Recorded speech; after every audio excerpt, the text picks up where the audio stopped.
Thank you for staying with us. And I still have with me Honorable Benjamin Kalu, member representing Bende Federal Constituency and spokesperson of the House. And we're focusing on the battle for the job of House of Representatives Speaker in the 10th National Assembly. All right, Honorable Kalu, now, from all we've seen and the kind of contenders who have shown interest in this race, and of course, just like you have also said, all of you are qualified, of course, and it promises to be, a tough race. Tell me, why did you throw your hat in the ring? Thank you very much. I think the question should be, what are the employers looking for? The Nigerian people, the citizens, are the owners of this job. And I believe in what I call the Office of the Citizens of Nigeria. And I am just an applicant. And before you apply for a job, there are certain criteria that must be specified by the employers. If I'm in my private business, maybe I'm the boss, but in the politics, when it comes to political leadership, the people remains the bosses. And I can assure you the expectation of Nigerians should be what will guide whoever wants to become the next speaker. It's not really, why did you throw in your heart into the ring? But having said that, I've taken my time to look at what possibly Nigerians will be looking at in who becomes the next speaker. And I also questioned myself whether I have those qualifications or criteria, and if I'm able to meet the demands in their expectation basket. And most of these things I've discovered has been through looking at the needs analysis of the current 9th Assembly that have participated fully, and also the expectation of Nigerians from the legislature, also in line with best practices, global best practices, around legislative procedures and practices. And I have discovered that what Nigerians are possibly looking for at the moment is in line with the mood, with the current mood of the nation, is a speaker that will be diversity sensitive, because we are in a moment where the diversity of our country, some are seeing it as if it is a disadvantage to us. We need a speaker that will bring out the coloration of our diversity as the beauty of our nation, by being sensitive to our diversity and the needs of our diversity. Having said that, it will reflect in the policies that you will support. It will reflect in the laws that you will stand by. Nigeria is looking for a speaker that will have what I call speaker impartiality, because the gavel is a sacred instrument. It's not a toy. Anybody who is going to handle the gavel must be impartial. Sometimes the direction of the gavel will go against your sentiment, against your emotions, against your religion, against your region. Are you able to allow the gavel go to that direction for the interest of the generality of Nigerians? If yes, then you are impartial. That is one of the things Nigerians are looking for. And I'm also sure that Nigerians are looking for what I describe as parliamentary sovereignty, where the independence of this arm of government should be made more visible in a sustainable manner. This particular 9th Assembly has worked hard in making sure that the independence of this particular legislature is seen to be independent. But we must enhance that. Though we believe, like I said before, that we are 3 arms of government, we are one government, but in understanding that we are one government, we must not jeopardize the borderlines between the constitutional mandate of the legislature as an arm of government and that of the executive as an arm of government. So the borderline must be respected. So we want a speaker, and I think you do, as a Nigerian, want a speaker that will be able to make sure that the resolutions coming out from the House of Representatives, the bills coming out from the House of Representatives, are those ones that must be respected. And in doing so, another thing that Nigerians are looking for is a speaker that will be interested in building institutional trust that will make people believe in the benevolence of this particular house. They will believe in the capacity, the competence, the credibility of the particular house under the leadership of the speaker. What that does is that it drives more confidence in the mind of Nigerians to begin to understand the workings of this almost most misunderstood arm of government. So by the time we show transparency, we show credibility, institutional trust will be built, and we need that actually for people to work with us as the fulcrum of our democracy.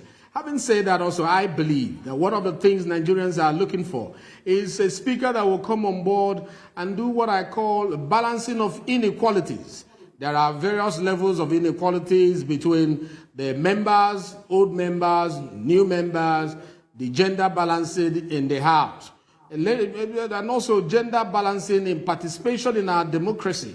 We need a speaker that will come on board, and one of his first targets should be to question those bills that we sent to Mr. President that were turned back, were borders on gender inclusion. What do we do about them? Why were they turned back? Is there any way to restructure them to be fit for purpose? That's the kind of speaker we'll be looking for. We're looking for a speaker because I'm a Nigerian and you are a Nigerian. I believe we are looking for a speaker that is going to be bringing on board what I call transformative legislative innovations and interventions. The administration of Right Honorable Femi Gbajabiamila has done a lot in that direction.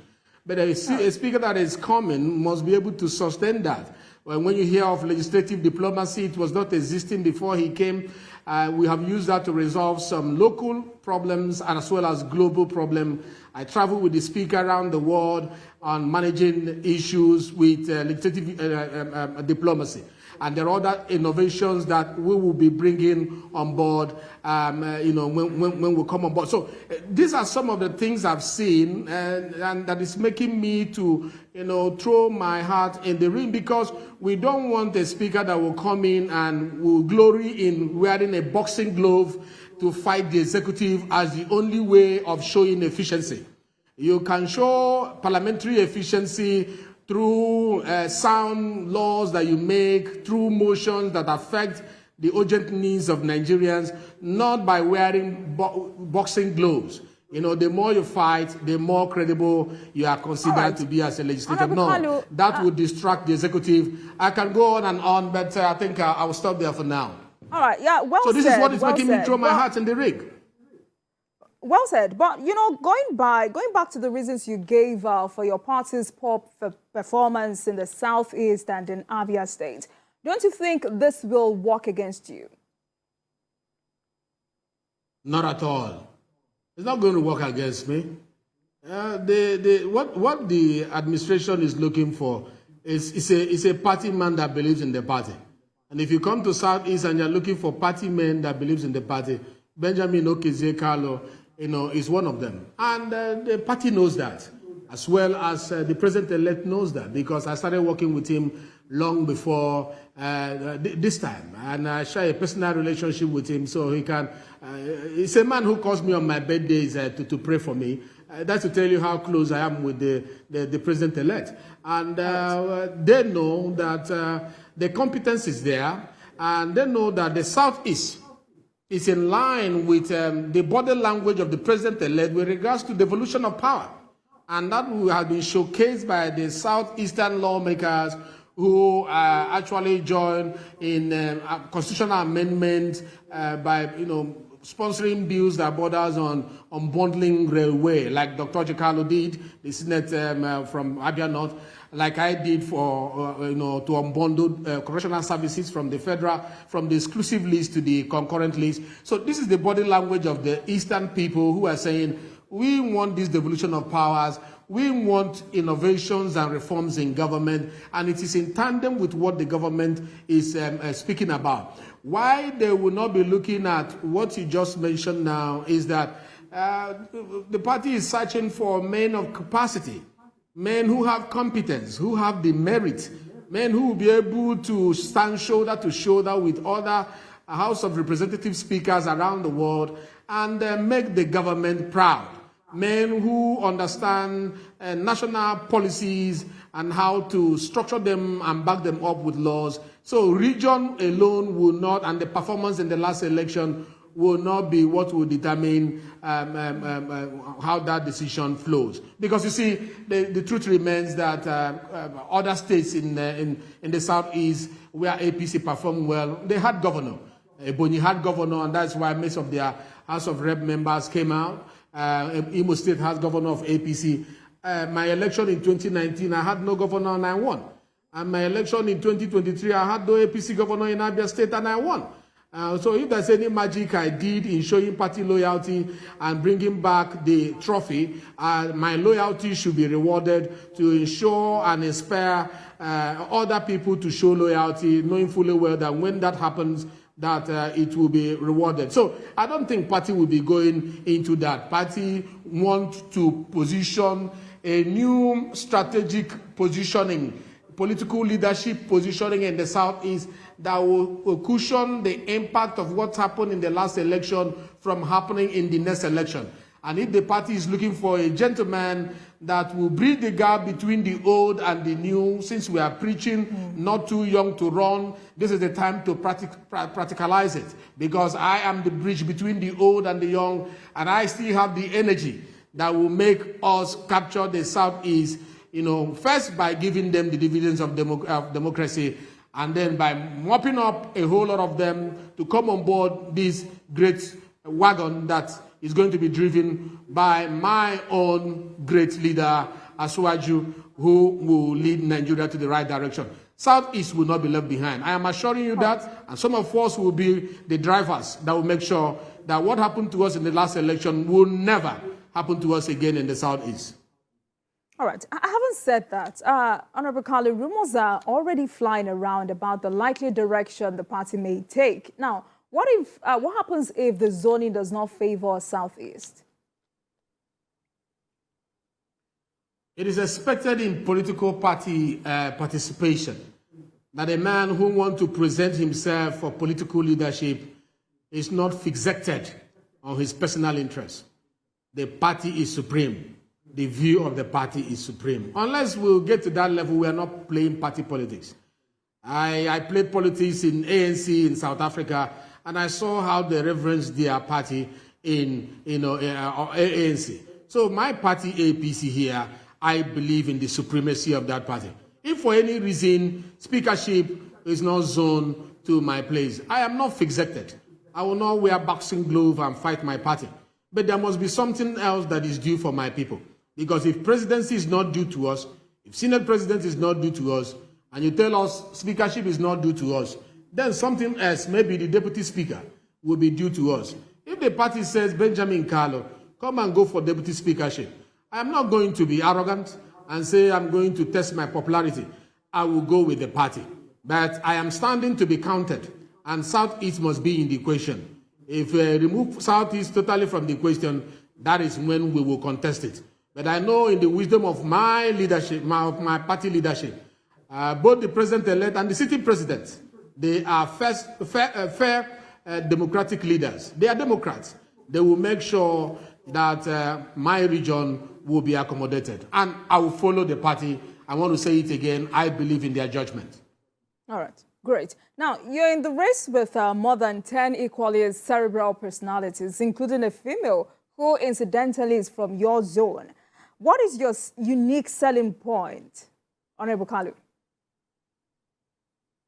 I just mentioned some of the things I mentioned before with regards to understanding that speaker's impartiality is what I'm bringing on board. I'm bringing on board institutional trust. I'm bringing on board parliamentary sovereignty. I'm bringing on board the act of balancing inequalities. I'm bringing on board, innovation into legislation. Beyond all this, the point must be made that having served as the spokesperson of the House of Representatives, I was exposed to the strength and weakness, opportunities and threats analysis of the House.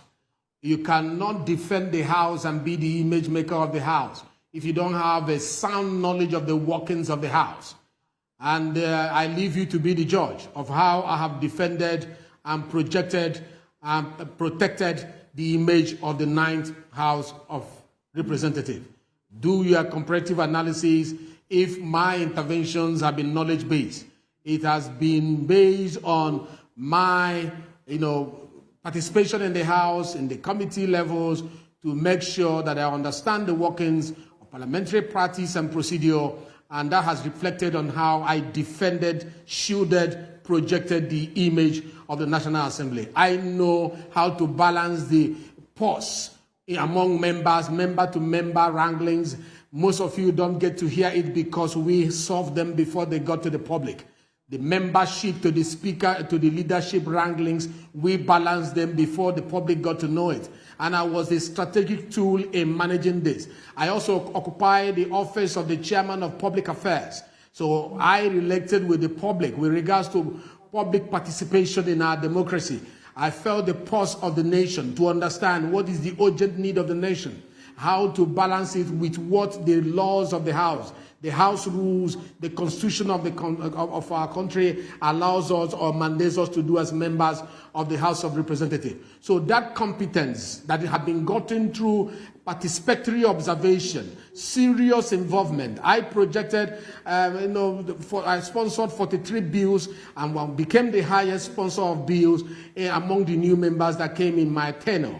I've also done a couple of, 20, more than that, motions. And these are all important, interventions that are brought to the House based on my understanding of the House. But to crown it all, we are talking about lawmaking here. In the mix, I am a lawyer. I'm a practicing lawyer, trained well in Nigeria, not in Toronto. So I understand our laws, the laws of Federation of Nigeria, the Constitution of the Federal Republic of Nigeria, what guides our law, what is expected in our law. And I will be a strategic tool in making sure that the quality of laws that will come out of the parliament will be that will impress every man or woman who calls himself a citizen of the Federal Republic of Nigeria. Our bills will not be thrown back at us because they will be pruned with the eyes of the law. So that is an advantage that I have over some of these people who are coming about.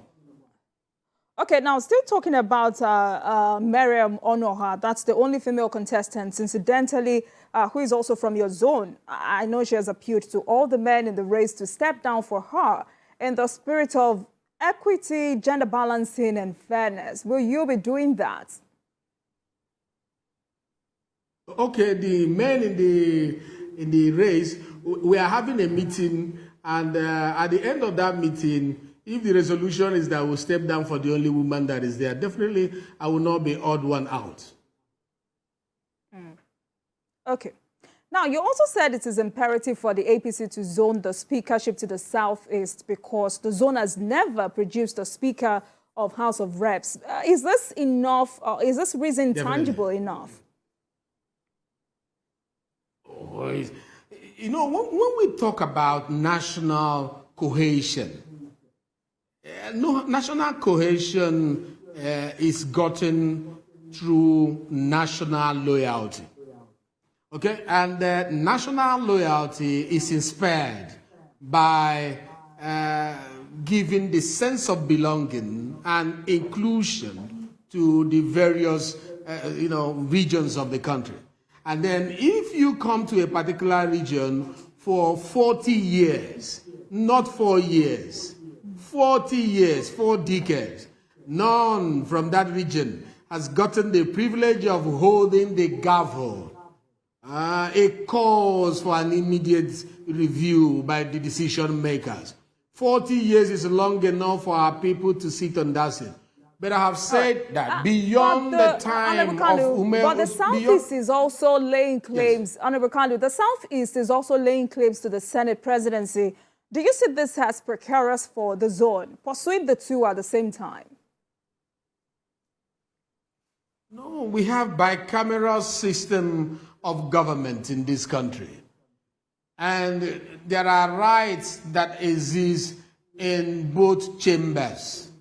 There are opportunities that exist in both chambers. And if there are Southeasterners in each chamber, they must announce their presence.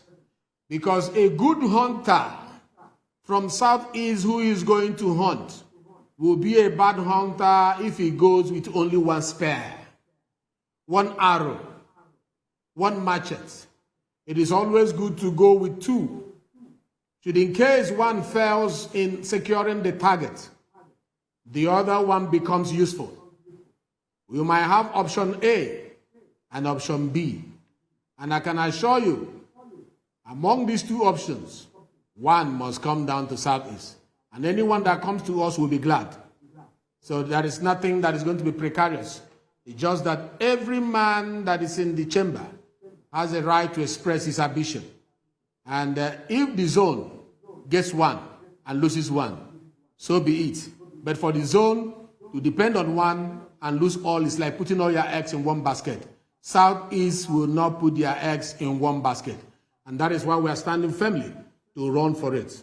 Anyone that the party feels that we are competent, that we have capacity enough, that we have integrity and credibility enough to handle, let the party give to us. But they cannot deny us both of them. One must come back home. All right, so quickly before we go, other core issues in the race to the speakership is experience and knowledge. How do you rate your chances against the likes of Deputy Speaker Ahmed Wase, House Leader Alhassan Doguwa, Yusuf Gagdi, and Aliyu Betara? That is exactly the question I was asked when I became the spokesperson of the House of Representatives. They said they have never had a first-time member be the spokesperson of the House because it's a position reserved for the very experienced members, ranking members of the House. It's a position reserved for those who are knowledgeable about the practices and procedure of the Parliament. But let me tell Nigerians, I took 17 years to prepare myself to come to the House. And I submitted myself once I got my tickets from my party, not the election. Immediately after the candidate, I became a candidate, I submitted myself to be mentored by one of the best hands in the legislature, and that is Right Honorable Femi Gbajabiamila. I humbly submitted myself. I said, I want you to mentor me as a senior parliamentarian. And what you see today in my number of bills were as a result of my submission to learn. In 4 years, I have mastered the ropes. In 4 years, you can check my record. It has shown that I have gotten to the point where I am not deficit of experience of the working of the Parliament. Why so many people were rushing to him for other benefits for their constituencies? I was picking his brain on a daily basis, and I was rightly mentored.